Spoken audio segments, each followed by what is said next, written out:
Good morning and welcome to the Bhoys Bus. It's the Sunday Blether and I'm your host David Logue. And this is a show for all the news, the gossip, the hearsay surrounding Glasgow Celtic. And as always, I'm never alone. Always joined by my compadre, my comrade, Phil McGinley. Phil, how you doing, bro? Oh, mate, fantastic. Top of the world. You'll understand this and any FIFA players out there, but I'm still trying to scrape myself off the ceiling after a wild Erling Haaland appeared yesterday in my game, as you know. So I'm just going to keep reminding you of that one, mate. Yeah, you keep doing that, mate. I will do, mate. We are going to be joined by Regan Stevenson, the real face that runs the place at some point, and I believe there may be an appearance by the Boise himself. A rare appearance on the Sunday Blether. He did cover for me last week. Unfortunately, I wasn't able to make it. I was in Edinburgh for a birthday. By the way, if you haven't tried that Flight Club, if you like the darts, I'm terrible at darts, but it's you should check that place out. Good laugh, by the way. But and here we go. Here comes Regan. We'll get him in and we'll ask him how he's doing before we crack on. Regan, Mr. Last Minute, eh? 10:58 telling us you're coming on. How you doing? All right, lads, how we doing? Good. All All good, man. All good. Still trying to get over this acute bronchitis. What the fuck is acute bronchitis? Phil? Oh God, mate! Acute bronchitis. Okay. Explain that, David. To me.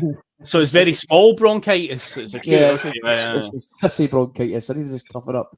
All right. Okay. Yeah. Strange. Yeah, so I'm dealing with that. But so if I have to, I'll keep muting myself if I'm not wanting to cough in anybody's ears today. So, right, but before we crack on with today's show, please, we'll get on with all that good stuff. So if you like what we do, give us a like, give us a share, slag the hair, all that stuff. Become a Bhoys Bus member for a small fee of £1.99. Of course, this is totally optional. All the content is absolutely free.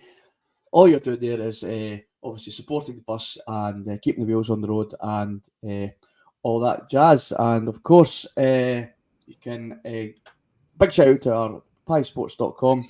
Get on there, get your tasty pasty treats, pop in bus 1888 to get 12.5% off your order. And just like the Undertaker, he rises. It's the Boise man himself. How you doing, bro? You doing good? Morning, it's happening. Sorry I was running late. My microphone wasn't working, so hopefully you can hear me, or I'm just right now miming. Can you hear me all right? It sounds like you're fine. Yep. Yeah, you're loud and clear, mate. You doing all right, mate? You looking forward to the game today? Aye, of course. It'll be good to get back to the football, man. Aye, looking forward to it, mate. Looking forward to it. Yeah, looking forward to hopefully Celtic won't be outed. Hopefully they'll get a result. Don't want to be on the wrong side of history here. No, definitely not. We've got a stacked show today. Obviously, like I said, this is the show with all the news, the gossip, and the hearsay. We will have a quick look at today's game. Of course, Phil, you covered that extensively yesterday with on the Friday feeling with the judge, and of course Liam. What was it you said? Canada's favourite Tim. Favourite Tim. Yes. We used to get that in a t-shirt. Absolutely. Of course, we're going to be looking at obviously our new arrival, Nicholas Kuhn. Is he really the Rogers production, or is he another one off the conveyor belt of a Celtic board's future planning? And of course, from Quan artist to Quan star after a sexy performance from our South Korean midfielder. And what? Oh my God. Dude, that is brilliant. Ridiculous. Absolutely ridiculous. And of course, has there been a U-turn in the Rocco Vata scenario? We just might see him playing in the second half of the season, and it's not quite the sunset hasn't quite what am I trying to say? Cameron Carter-Vickers, he may be signing a new contract, but we'll look at that today. And of course, like I said, we'll have a quick look at the Buckie Thistle game today. But firstly, let's look at Nicholas Kuhn. Phil, it's been a prolonged saga. He did finally arrive in the back of a taxi. Yeah, not that taxi. That's Con's favourite taxi. That's Con's taxi. Still a very bizarre way to introduce the player. But he's here. But there's a chance that he won't be playing today because there's a lot of rumours that he's not fit, Phil. Well, it's not even rumours. I was told on Friday night by the chat that he is not available. Apparently, he's had some sort of operation done on his wisdom teeth. At first, I thought people were joking because obviously this season we've had rotten luck with injuries. And earlier on in the chat, as the show was going on Friday, people were saying, "Oh, Kuhn's not playing because he's got toothache. He's got wisdom teeth taken out." And I was like, "Oh, it must just be people winding us up." And when I got to talking about him and saying, Liam, do you think we'll see him?" And both Liam and Mark were like, "No, he's not playing." And yeah, apparently he's injured. He'll be available apparently for Ross County next week. So that's quite disappointing. I was hoping to see him get a run out today, get a bit of fitness in the legs, because one of the other things we're terrible at doing is signing players and they're never match fit and ready, and it takes me off to get up to speed. But yeah, apparently he will not be playing today, which is disappointing. But yeah, I'm not going to write him off like a lot of fans seem to have done already, because I guess a lot of fans are just conditioned at the moment to be that way when it comes to every signing. But I think with his age, I don't think he could be really deemed a production or a project player. So yeah, I'll give him the benefit of the doubt. I want to see him play first before I start writing him off. But I've got high hopes for him. I think he'll come in and slot in pretty well. Whether he is actually a Brendan production, and Brendan is fully the one that pushed for the signing, I don't know. I don't know on that one. Yeah, Regan, I'm excited about obviously the Kuhn deal. I think he looks an exciting player. I think he'll slot in absolutely fine. He's got plenty of confidence in himself, certainly. But I did ask the question: is he really our first Rodgers signing of this window? And I want to say the Rodgers signing because I want to take you back to the 9th of July 2022. Celtic played Rapid Vienna in a 3-3 draw. Kuhn played that day. So I asked the question, was he identified there and then as a potential target for the future by the club well before Rodgers came in? Because he only signed for Rapid Vienna on the 1st of July that year. So, of course, he wasn't an option for us to go, he looks good, let's try and get him in now. He signed, obviously, to Rapid Vienna from Bayern Munich. He didn't score. Yeah. I don't remember how well he played that day, but he was up against Bernabei, so he probably looked class. So that's probably why he is identified. So I do beg the question, was he identified there and then as a potential future signing that was brought to Rodgers, or has Rodgers had this guy on his radar for a while? No, I don't think Rodgers has identified him. I think Rodgers is just playing to the mold where he says, oh, he's quick, he's fast, he's a kind of player to look at. I just think Brendan Rodgers has said, get me an attacking player that can do all these things, and they've identified him. I don't think that Rodgers is fully on board. I think if we get to the 31st of January and we've not signed proper players, then I think Rodgers could potentially do what he did last time. Because for me, I'm just Brendan Rodgers saying that he wanted 4 or 5 players. We're now at the 25th of January, and all we've got is Nicholas joining the club. You know, Brendan Rodgers, I'm sure he doesn't sit there on September, October, November and just go, oh, we'll just go to January. He already said the club are planning for Kyogo, for Rio Hatate, and for Maeda, and heading off to the Asian Cup. So where's this master plan? They were talking about it in October, saying, yeah, the club's pre-planned for them going away. We've all got a signposted of what we want to do. We're just waiting for the window to open. So what's happening? I really don't understand. If we got some sort of obligation, but we'll just wait until the last couple of days and try and see who's on the market for cheap. I really don't know what's happening. You know, everybody seems to think that every transfer window, this club's going to turn a new leaf. I'm just starting to doubt it every time because I want to see Celtic move forward, but we've still not identified a left back. We've still not identified a striker. I've been on this bus for, I don't know, maybe 2 years now, and I've said the same thing. I feel like I'm a broken record. You know, and if Brendan Rodgers said in the summer he wanted 4 or 5 quality players, and he's still not got them. He's still not got the players that he wanted. And if you actually take it back to the summer, I mean, the actual Brendan Rodgers quotes was he was happy with Mark Lowell, the scouting setup, but if he's happy with the scouting setup, then excuse me. I really don't know how Mark Lawwell is managing to get away with what he's getting away with, because for me, we need to be recruiting players that the manager wants. You know, I think somebody put it in the Boys to Bus chat the other day.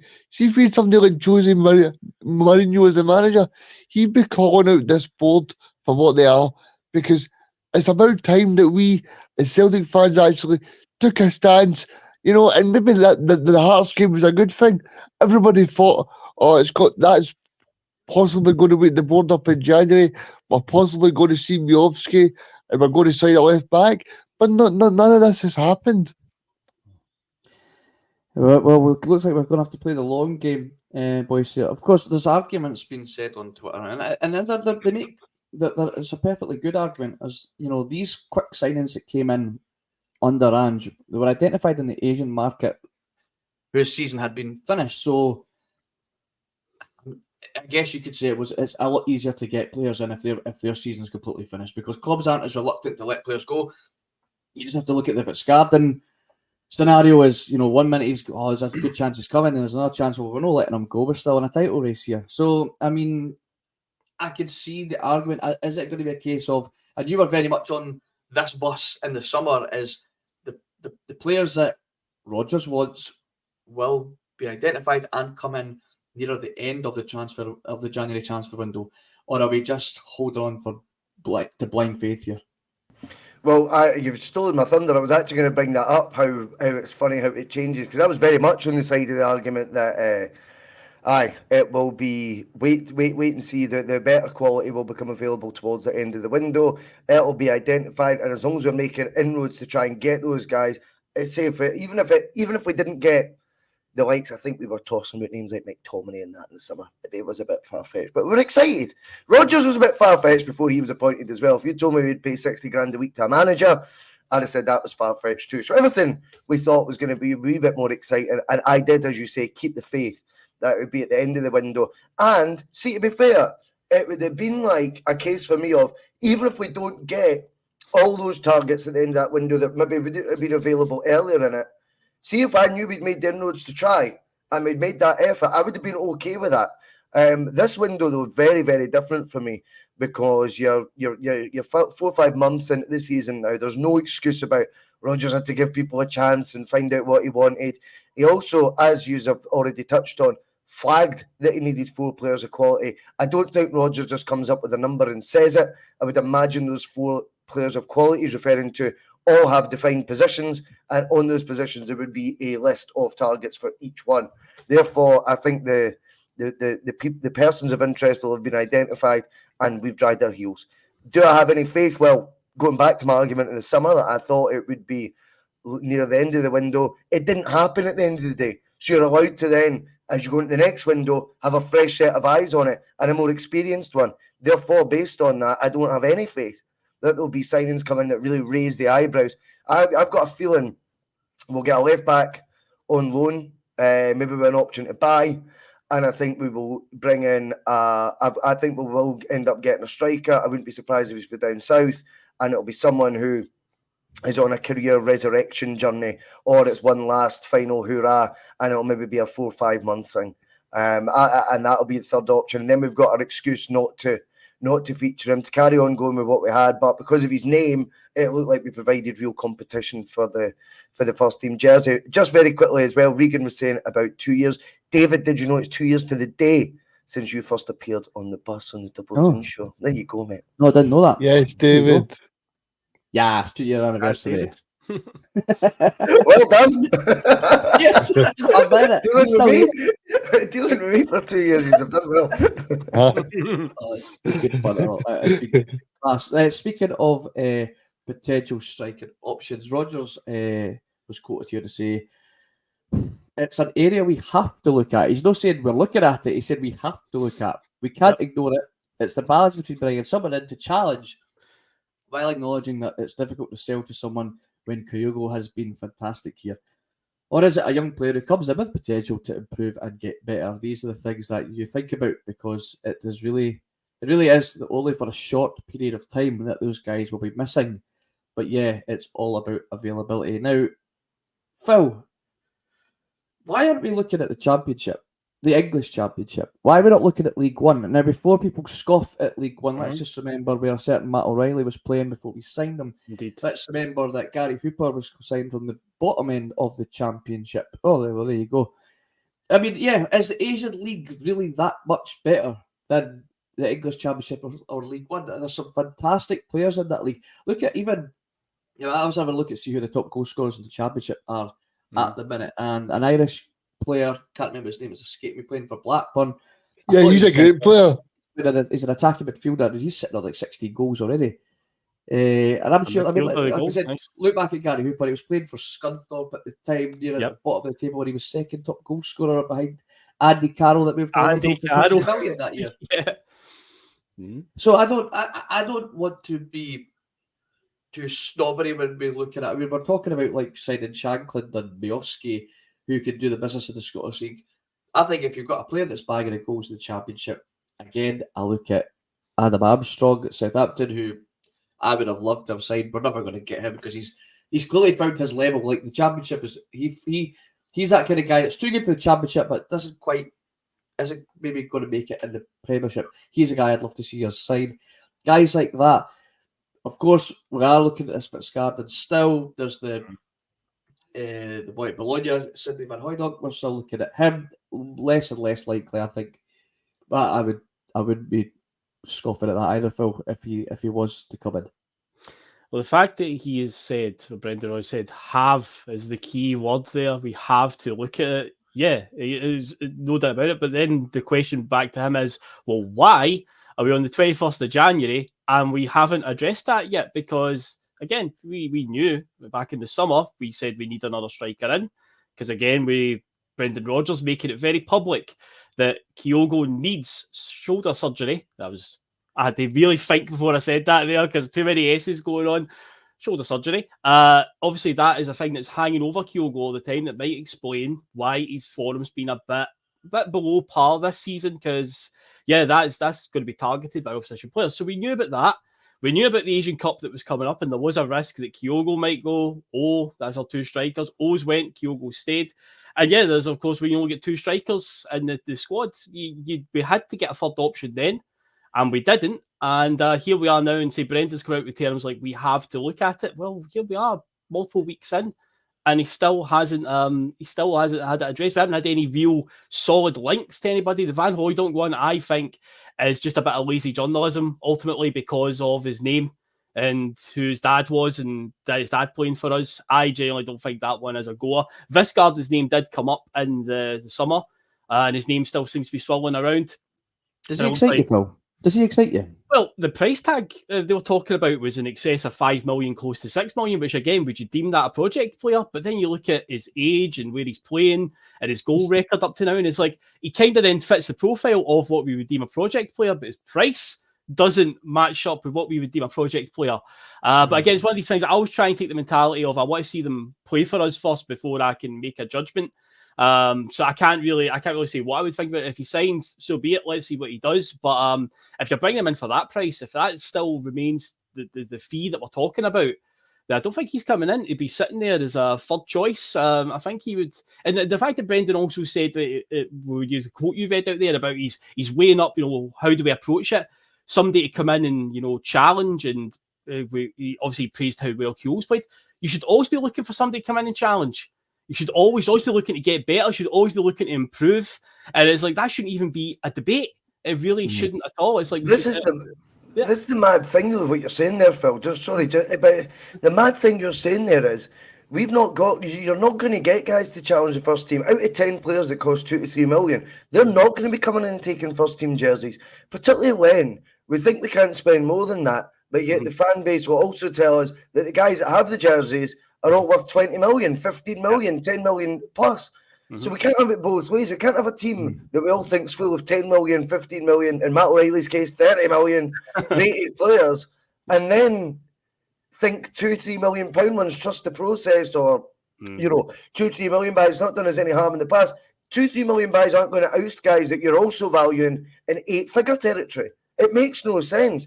The level of player that we're bringing in has remained a constant throughout the 20 years of time they've been in charge, where really, Phil, it should have been increasing. As we increased and inflated the fees we sought for our best players, we then have to respect the money that we've brought in and start reinvesting it further in the reinforcements that we bring. Instead, we elevated the fees that we were looking for, but kept going back to the same old supermarket for bargain buys, hoping the same trick would pay off. And I think the record for 17 out of the last 19 not being first-team regulars tells you that supermarket may as well be boarded up and shut. That is a perfect I had people on Twitter tell me that Marco Tilio was the Jota replacement because Marco Tilio signed 2 days after Jota left. And I was saying Marco Tilio signed for about 700 grand from the A League, and this is what people need to understand now. See, after we sell a guy for 25 million, people are happy that a guy from the A League is coming. You know what I mean? This is the mentality we've got now. We need to raise the standard, as you say, Russell. We need to raise the bar and think, right, how can we improve this club?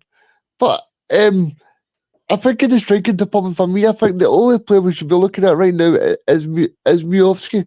Miovski is the perfect player for us. I watched him again on Friday night. I know he's played Clyde, but what a goal he scored again. That this guy's 24. He's a good age. He scores goals. He plays well for his national team. That's that guy we should be signing. I don't believe he's not interested in leaving Aberdeen either. I don't believe that. He was giving it all like, I'm happy here, but don't believe that. Listen, I don't want a striker. It's different, eh?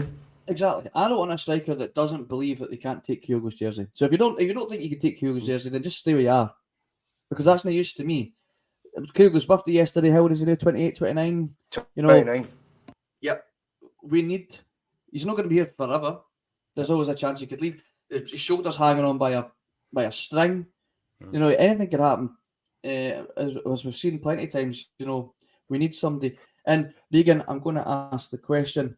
With his latest press conference and his latest update on transfer dealings, is Rodgers beginning to lose the faith of even the most loyal Rodgers fans?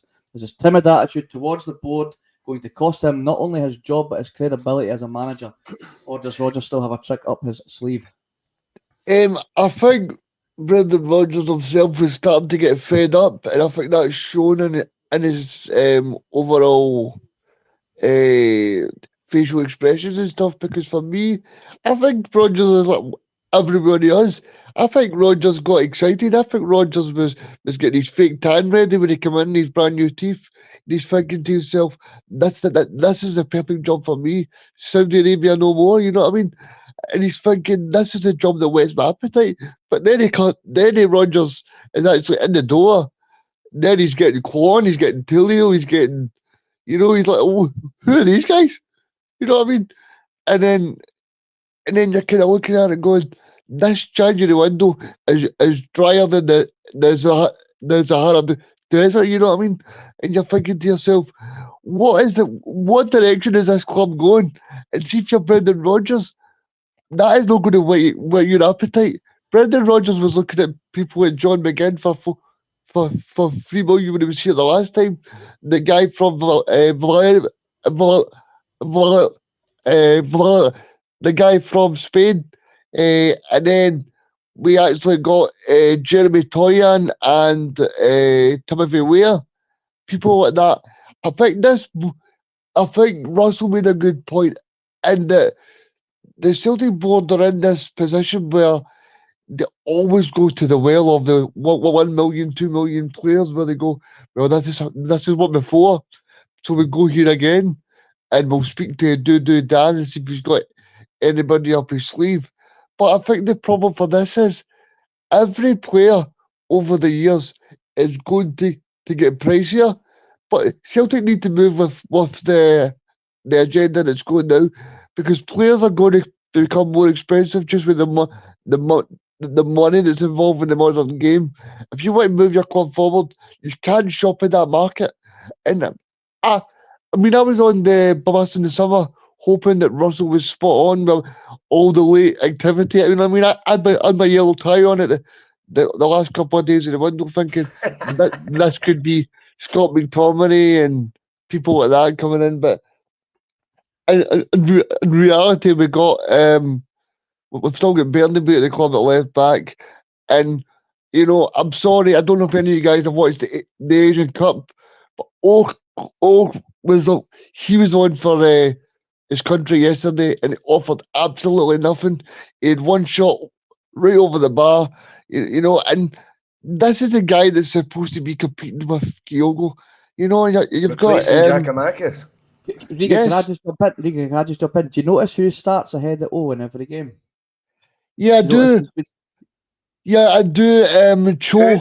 Cho, the boy that we apparently were looking at as a second choice striker ahead of. Oh no, O was the first choice. No chance. Listen, Cho's still playing in the career as far as I'm aware, and he's playing ahead of O. You know, it's fascinating as well, by the way, because I'm thinking of like what we've seen over the last window and this one, right? And we'll get to the stage, we'll do a nostalgia on this season in a few years down the line, right? And one of Phil's questions will be, within Rodgers' first 6 months in charge, how many players did he sign to that team? I'll read you out his team sheet from day one of the season and the final day of the season, and I'll be like, that sounds pretty much the same as Angie's team, just one or two differences. How many players do you think he signed in that season, Russell? And it's going to be, well, we're up to 10 right now. We'll probably get one or two back. It'll be about 12, 13 players that season. We'll be like, did we not win a treble the year before? And did we not just keep the exact same first 11? And you're saying we signed 12, 13. It'll be brilliant to ask that question in a few years, because I think that will really highlight just how many of these guys have been brought in without the manager say so, and haven't impacted the first team and haven't done enough in training to even get that fair crack of the whip that they probably hoped they would get and probably were promised by the guy in Blazers when they joined the club. It's a bizarre situation because it's hamstringing the manager, because the squad's far too bloated now. And it wouldn't surprise me if they comfort themselves with going, well, you can't say we didn't provide the manager with tools. We brought in 10 players for him. The flip side is we couldn't go out and get in someone on those sort of wages who was available at, say, £6-7 million, for example's sake, because you could go, well, we can't afford to because the wage bill's too high as it is. That's thanks to them. So it's going round in a circle here.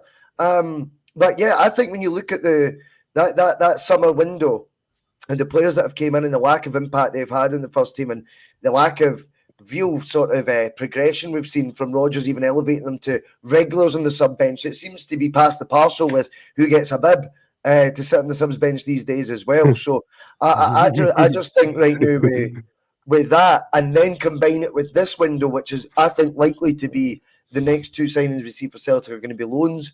I don't think we will spend any further money. I think that will take you to a space where, come a few years down the line, and we reflect on this, we'll be like, Rodgers signed 13, 12 players or whatever it may be in his first season back after we won a treble. We lost Moy to retirement, we lost Jota, and we sold Starfelt. 3 in, 3 out, 3 first-teamer players out, 12 players in, 1, maybe 2 first-teamers out of that. It's fucking bizarre tactics in the transfer window, is it no? Absolutely. I mean, I think Phil made a great point on the Friday feeling. If you've not watched it, go back and watch it. But we was talking about Strachan wasn't the ideal for signing players, so the board just basically signed Tommy at that time. And I think that's the kind of situation that we're in now, because you look at Brendan Rodgers when he first came in, he brought that guy, Lee Congerton from the English market, and now Rodgers has come back in and said, "Oh, Lobell's done a great job the last couple of years. I've got real faith in the guy." You know what I mean? And so now he's lost his authority. Now Rodgers is just taking what he's been able to by the board, and I think that's the problem. I think what Phil was saying on Friday about the thing that Roy Keane mentioned was great, because for me that's the exact same position that we're in. We're just taking what we're able to take, and the board are just saying, "Oh well, I mean, all the players that we are sending you, like Thiago home and people like that.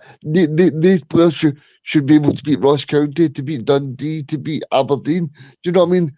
Like, this board are just hoping that we can scrape by Rangers and no more. You know, they've not got the ambition to do Champions League. So everybody that pays their 300 quid for the Champions League are getting robbed again, because at the end of the day, every single year that we go into a transition with new players, we want to be able to see the club improve, and that's not happening.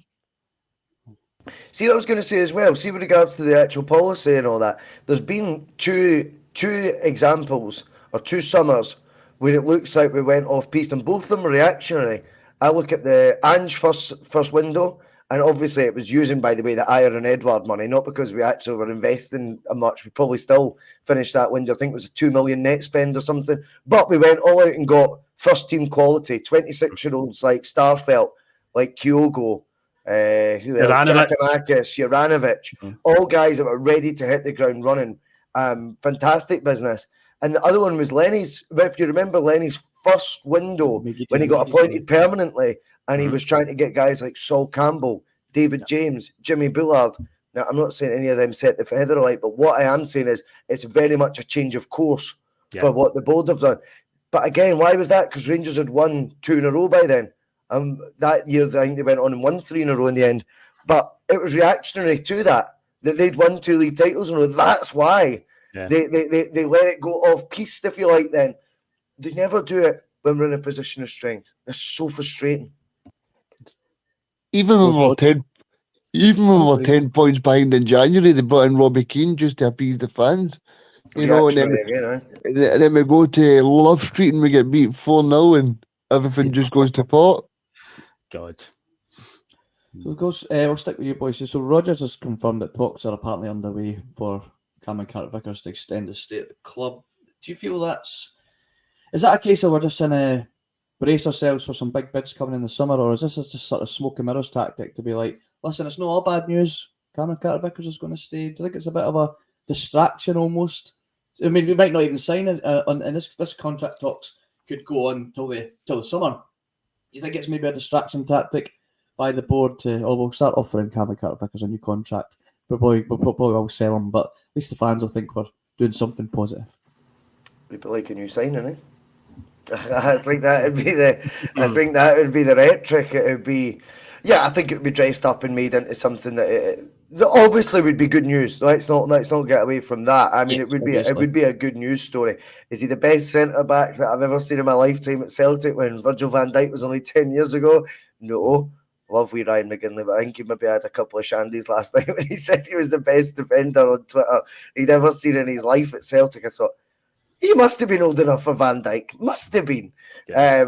Who's undeniably the best and went on to prove that. But yeah, I think when it comes to CCV, he is. I think Rodgers described him as a pillar of the team, David. I've got to go with that as well. Yeah, I think that's a fucking great way of putting it, to be honest with you. He is one of the pillars of the team. He must be 25, 26. He's one of the more experienced campaigners as well. This is him close to completing season 3 with Celtic.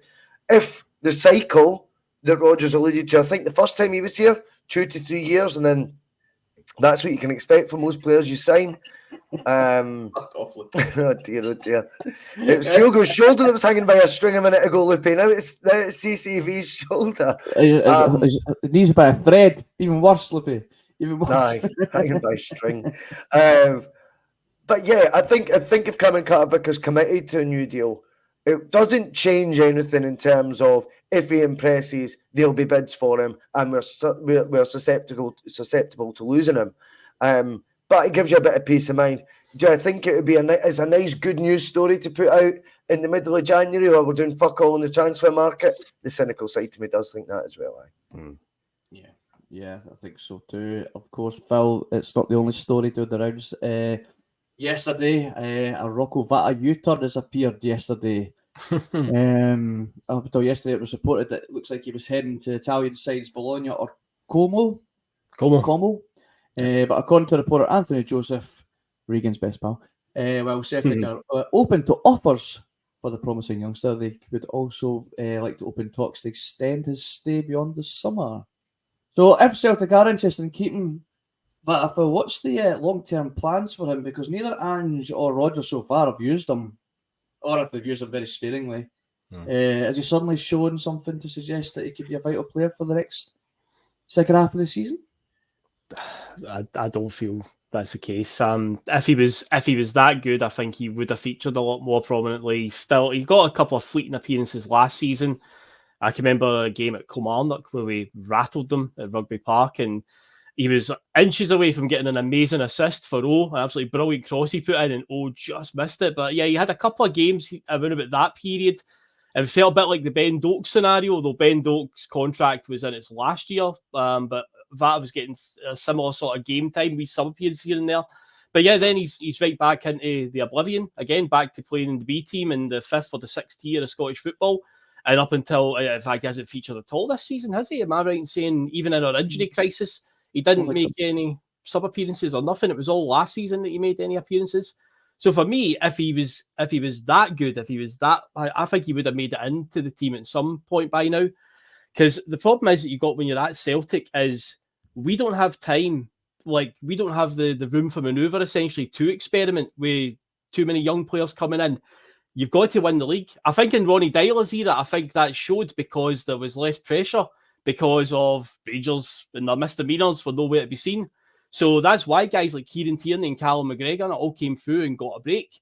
But ever since then, youth players getting a chance is very, very rare. And it's because we just can't take the risk by playing too many of them, because if they don't cut it, that's going to be the first thing that fans are going to home in on if we have a bad result, or he changed the team too much, or he played, too many youth players or whatnot. If it was a few years ago, I say under Dyler, where you could get away with it, but nowadays, and especially where we find ourselves right now this season, David, where I know it's 8 points and they've got the games in hand, but you've got to feel that they'll probably win their games in hand. They're, looking at 2 points behind us with about half a season to go. So you've got to, we were not really in a position to experiment with. So I don't know if with Rocco Vata, this story, I think it might be a last-ditch attempt, maybe Celtic are hoping that if we can get him tied down to a deal, at least if we sell him, we can get some sort of money back. Because I think if he does leave in the summer on a free, they'll still get some sort of fee for because he's a certain age and they've trained him, but it's like a pittance really. So I think they can see that, okay, we can maybe get something decent back for him if we can get him tied down. Ultimately, though, I think if he does sign a deal, I don't think he's going to make it in, because I think by now he would have had more chances in the team if he was going to be that level.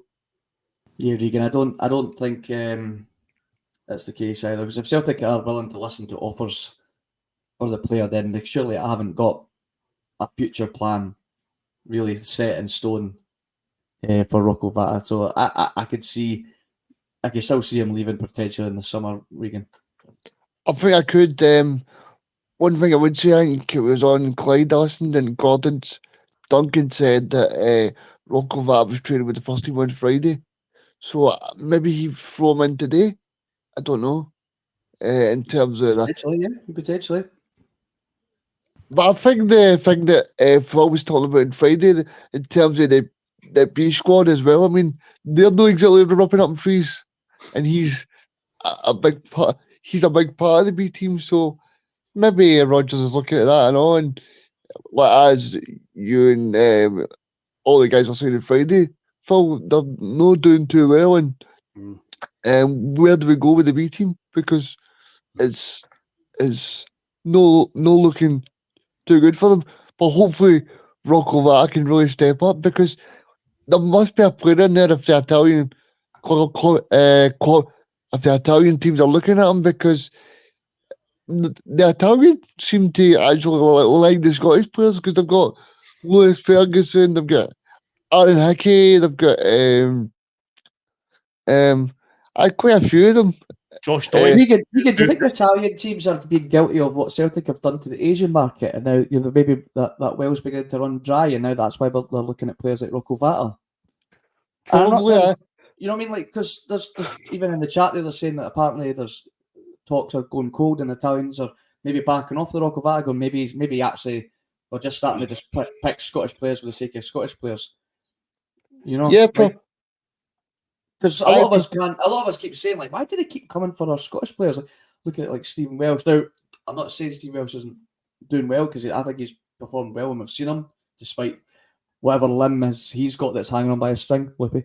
But like, I just, because a lot of us kind of go, why aren't we identifying these Scottish players or giving these Scottish players a chance? But the Italians are they? Just wonder maybe if they're just, fishing in that well, just plucking players and hoping, just kind of throwing a dart and seeing what it lands on, I think it probably is, David. I think we spoke about it before, but remember AC Milan were interested in David Tumbo as well. So I think it probably is the well going dry. I think clubs get into the kind of notion where they shop in a certain market, and I think for the Italians it's worked very well. But I think sometimes you can probably over dilute it and do it too much. Yeah, absolutely. But see, I want to have a wee, because you and Terry and Regan, you might have been on that show as well. You just kind of had a wee look into. You were talking about the players that Celtic have lost out on, these potential future stars, these top young stars that we've lost out on. But I decided, okay, well, I'm going to have a look and see where these guys are and what they've done since they've left Celtic. Now, other than Ben Doak, in recent history, what evidence is there to suggest that it was the best move to actually leave Celtic? Is it always greener on the other side? Did Celtic really miss out on these top young stars? How many have really shown that they were right to move from Celtic? Does Celtic make the pathway too difficult to get into the first team? Or are we just not producing the goods to navigate the road into the first team? So there's 10 Celtic youth team prospects that we have lost out on, that we couldn't keep a hold of. Or maybe just Celtic didn't really care to keep. So, of course, the first one that comes up is Leo Hilda. He moved to Leeds United. I think it was 2021 we lost him.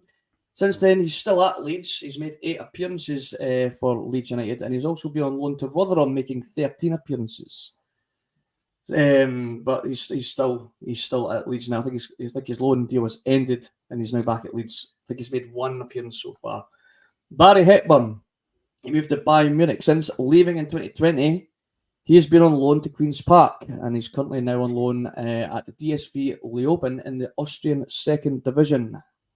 Liam Morrison also moved to Bayern Munich. He's currently on loan at Wigan, playing under Sean Maloney. He played in the FA Cup against Man United. He's made 27 appearances in all competitions, scoring 2 goals. So he's doing all right. I would say he's doing not too bad if it's just a loan deal in the Championship. Vincent Angelini, he moved to Watford. He was a goalkeeper. He's currently playing for Brentford's B team. Cameron Harper, he was a name that you all remember from the 10 in a row season. He's still playing for New York Red Bulls. He's playing quite regularly in the MLS. So he's an American. So he's obviously he's quite happily playing. Probably making decent money playing in the MLS alongside Giacomakis and Lionel Messi. Liam Hughes is a goalkeeper that we lost to Liverpool. He moved to Liverpool in 2020 and then was released recently. And now he was without a club. But now he's playing at FC Haka in the Finnish league. Josh Adam, Manchester City, still to make a first team appearance. He's played for the under-18s and under-21s. And of course, Ben Doak, he's probably the exception of the rule so far. He's moved to Liverpool, currently still playing for Liverpool. He's made a handful of appearances under for the first team, including Europa League and some cup games as well. Of course, we all know Karamoko Dembele is currently playing at Blackpool on loan. He's made 21 appearances with 3 goals and 8 assists. And Owen Moffat, who is currently at Dunfermline on loan from Blackpool. So currently out of the list, Ben Doak feels like he's the only one that's kind of got away. He's the one that kind of got away. Maybe Scott Robertson as well. But I beg the question, are Celtic not producing the goods? Is the pathway too difficult? Or can we just not compete with the bright lights of these clubs? And who are we to argue with these boys wanting to go and just make some cash and play for the likes of Bayern Munich? But when you look at where they've ended up, have Celtic really lost out? Have we really lost out on top stars? And is Rocco Vata maybe heading the same way? There's 2 ways of looking at it. I mean, I think the boy Morrison that you gave the example of is a prime example that you go to Bayern Munich, you get paid more, new experience. You'll be training with better youth players or whatever squad it was that he was development squad players than what you are at Celtic. Better coaching. And now he's played 27 games in the 23-24 season at League One level. He wouldn't have played 23-24 games at SPFL level if he'd stayed at Celtic by now. Yeah. I don't see anyone getting fast-tracked into the first team like that. If he was to be loaned out by us, if we had got him in a permanent contract, would we have got the likes of Wigan sniffing around a Celtic player? I don't think so anymore. I think the only reason we got guys like Adam Montgomery down to Fleetwood Town was the Scott Brown connection. I think they'd be going League 2 now for Celtic players that have never made their first team appearance and are just in the B side. So for his career development, it probably still has paid off. That's me playing devil's advocate on it. Have Celtic lost out? Not necessarily. We'll never know. But there's an interesting conundrum here because Celtic claim they're investing in this B team setup. They've got jobs for the boys in charge of it. No disrespect, but Manasseh O'Day, I've got no opinion on their coaching level, their coaching abilities whatsoever because I just don't know. All I can look at is how the team is performing in the league that they're in. It's one that they were fancied to do better than what I think they have over the few years that they've been in it. And that still seems to have carried on this season. Based on that, maybe not everything is going completely to plan. But also trying to get a place into the first team from that B setup, as they call it, the Colts team, whatever you want to dress it up. It's very difficult, and I'm going to sound like a broken record here, but it's very difficult when the board then sign 9 players in the summer to a treble-winning side that lost 3 first-team players. Now, if that had been 3, but which the club will argue probably, we replaced like for like, for the players that left. We replaced like for like. We got Rocky for Starfelt. We brought in Bernardo for Moy, and we brought in Palmer for Jota. The other 6, let's say that you've whittled it down to, if those guys that have came in some of our projects, they've just pushed whatever part of the pecking order Vata was at, or someone else in the team, right? In the Colts team was at in the pecking order or the queue, if you like. They've just been pushed 6 places down it by a board bulking up on projects and not investing at the top end of the ladder, the first team where they should be. So the pathway looks very, very difficult to get through. When you're playing for a team that isn't performing well at a low-level league, it is a low-level league, let's just be honest. And then you've got project players coming in and blocking their first-team opportunities anyway. So all of these are red flags for a manager to be trusting them, even in a game against Buckie Thistle today. Will we see Vata play with the story of the new contract? That wouldn't surprise me. Again, I think we find with Celtic is we're looking for the agenda, not the story now. Why is Cameron Carter-Vickers' contract talks coming out? What's the agenda? It's not about the story anymore. It's why are they releasing it this time? It's the timing of it all that we seem to focus on. If Vata played today, is that to ramp up pressure that you should take your new deal? The same very way we did with Doak. Ben Doak comes in and plays. I think he played against Rangers as well. But that's because we were trying to fend off interest that we knew was going to win the day, and that was with Liverpool. So these players have got to do something. They've got to play at the end of the day, and they've got to try and make a fist of their career. They can't sit in Celtic's B team and the Colts team, David, for the rest of their life. Absolutely. So they've got to try and take chances. I highly doubt that Hepburn and Morrison went to Bayern Munich thinking they'd be starring in the Bundesliga by now alongside Harry Kane. I just don't think, or Lewandowski would have been when they joined. I don't think any of them would have went in that naive. I think they've went there thinking the potential next move and the development I'll get here. The development I'll get here is better. The potential next move from Bayern Munich is definitely going to be better than it is from Celtic Colts team. Therefore, it's a win-win for them. Have Celtic missed out? Maybe. We don't know because we don't see the opportunity these guys can get at first team level because we continue to bloat the squad with average Joes from across Europe with sexier names. David, I've got a point in this, right? See, if you're a player, what is the appealing nature for a young player to come to Celtic? Because for me, it's not very appealing. Because if you look at the board, right, we call a project player, right? So a project player is between the ages of 18, 19, and 20 years of age, right? But all of these guys in the B team are going to be the exact same ages. Plus, they're playing. They're playing. They're playing B teams at a lower level, and no disrespect, but I doubt Darno D is on is calling Brendan Rodgers every 2 minutes going, by the way, you need to come to a first team B game. Rocco Vata was ripping up against the B team last night. Do you know what I mean? So I think it's sorry, how do you go back? Sorry, keep so I think it's very difficult for these players to be able to catch the eye. And see, if you're a player's agent, I don't think you're saying, right, so if I go to Celtic, if I go to the B team, there's no pathway for you to go. Because as you said, the 20-year-olds that we don't want, project players, they're coming over from Denmark, from Holland, from the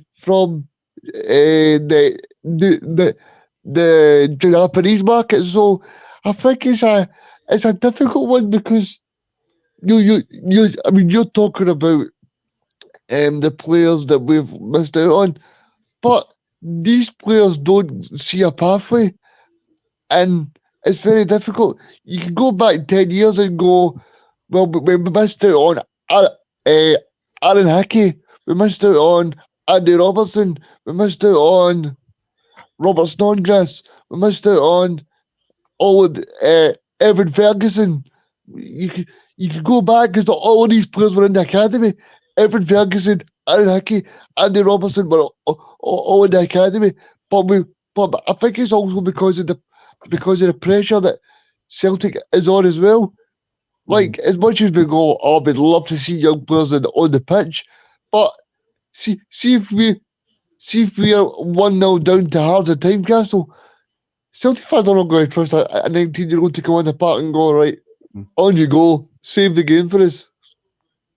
It's funny because you're saying, and you're totally right, Megan, by the way, we are becoming less and less attractive for young players to move to Celtic.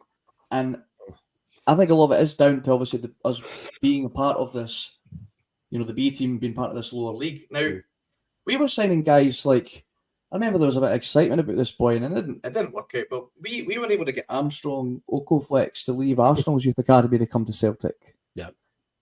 At one point. Now, I can't remember if we weren't part of we didn't have the B team and all that set up at that point, did we, Phil? Don't think so. That's only been in the last... With Oko... No, we didn't. No, you're right. No, we definitely didn't. Now, with Oko...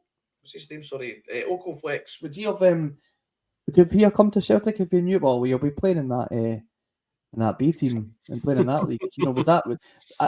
So I think that plays a massive... Really, you're right. It plays a massive part in that being a decision maker for young players because they don't want to. They don't want to go and play against part-time players, and I think even the reserve league is a far more probably appealing league for them to be playing in, to try and hone their skills and make it into team, Phil. So like at one point we could take players from Arsenal's youth setup, and bear in mind, like I said, it didn't work out for him. Yeah. Attitude reasons and his online activity probably didn't help, but he got a move to West Ham. Yeah. West Ham took him, and he featured in. I think he played quite well against us in that tanking we took in. He did play. Now he's playing in the Swiss league. I think on loan with FC Zurich, according to Google, my trusty sources. I think he's played he's scored 6 goals and got an assist as well, so he's doing all right there. But yeah, I think Phil, ultimately we need to get this whole B team set up and this league and that. We need to just get out of it and start just finding another way to. But you need then the backing from these other clubs. They would need to come up with a strategy with the other member clubs, because there's no point in us being in no man's land either and just arranging friendlies, glamour friendlies left, right and centre where we can. But they'll have their own setup and their own commitments to these other teams. It's great to see every now and then played Barcelona's youth team and all that nonsense, but realistically Barca's youth team, for example, will have their own schedule that they need to sit in. So it would really take a lot of banging ahead And obviously, I think the B team, when Celtic and Rangers joined that one, Hearts got rejected. Am I not right in thinking as well? They tried to set up a B tier coach team for it. I'm sure they got rejected. So there'll be a bit of a bad vibe on that. Like, oh, it's a closed shop. It was only open for you guys. Now you just want to come out it and you want us all to welcome you with open arms. So wherever you look, there seems to be slamming doors. I'd be in favour of the reserve league just coming back. Yeah. And your best youth players are in that mixed with guys coming back from injury. The reason they don't do it anymore is purely the risk of injury now, because players are wrapped up in cotton wool. The reserve games used to be a bit feisty. I remember going to Fourth Bank a few times watching Celtic play the reserve games at Still and Albion's ground. No idea why. It was never Still and Albion they were playing. I remember watching Adam Virgo in person.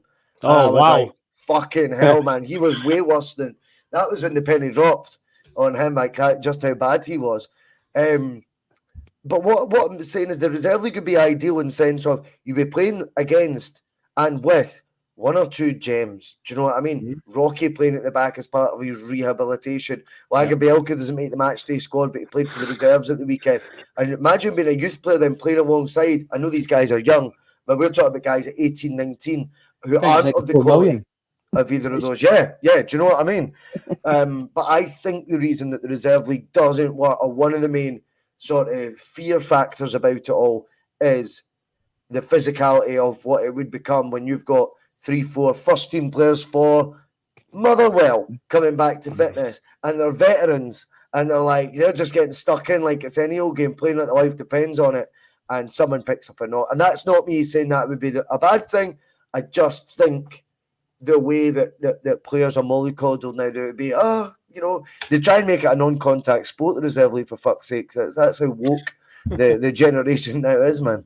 I've always said about that league, there needs to be something on the line. These boys can't get promoted and they can't get relegated from that division. So to me, they're turning up and just playing glorified friendlies on terrible surfaces against guys who are part-timers. There needs to be repercussions, and there needs to be a pathway for them. And yeah, I've said it many times, the whole system needs, ripped up. If they've got nothing on the line in these games, then what motivation have they got? And also, David, you're talking about ones that got away. Here's a pop quiz for you on a Sunday morning. You mentioned Leo Hjelde. Do you remember who John Hughes, the Ross County manager, said he was the next player of it? He compared them to somebody. Here's one that got away, according to John Hughes anyway, because he was on loan at Ross County. What did he say again? It was something he said Leo Hjelde is the next Virgil van Dijk. So clearly that is one that got away. Why did we allow that one to get away? So he's still at Leeds, isn't he? He's still at Leeds United. Leeds. He's getting some game time. Anyway, it's 11:58. We'll wrap this up quickly. I'm sure you're all itching to get in front of the telly or get to the stadium to watch the game today at 4 o'clock. So you've got plenty of time to get your pies in the oven. Awful. Shocking. Yep. Terrible. And obviously I don't think the weather's going to be too appealing. But if you are going to the game, wrap up, and I'm sure you'll enjoy it anyway. I think the Buckie Thistle are presenting the club with some wooden plaque. Very generous and lovely of them. So there you go. I've seen that on Twitter this morning. But yeah, looking for a 10-0 today. Boys say we looking for to finally get a 10 goals. How ironic would it be if Rodgers got the 10 goals that I predicted Andrew to get for Celtic? That'd be fucking brilliant. That would be very interesting. Very interesting to see how folk would react to that. I'm sure he'd still be a rat after it to a lot of people. But that would be class. I don't see it going that way. And Jim C, yes, there is a PMP later. Me and Terry will be on around. What time would that be? We'll work out about 6:30. Finish about 6, about 6:30. We said it for about 6:30, yeah. No worries. I'm sure that'll be a fun one. Anyway, guys, that's just when it hits 12 o'clock. We'll call it there. Thanks again for joining us on this lovely Sunday Blether. Of course, thank you, Phil. Thank you, Regan. Thank you, Bhoys. Of course, make sure you are all back for the post-match pish. And have a good Sunday. Take care, guys. See you later, guys. See you. See you later.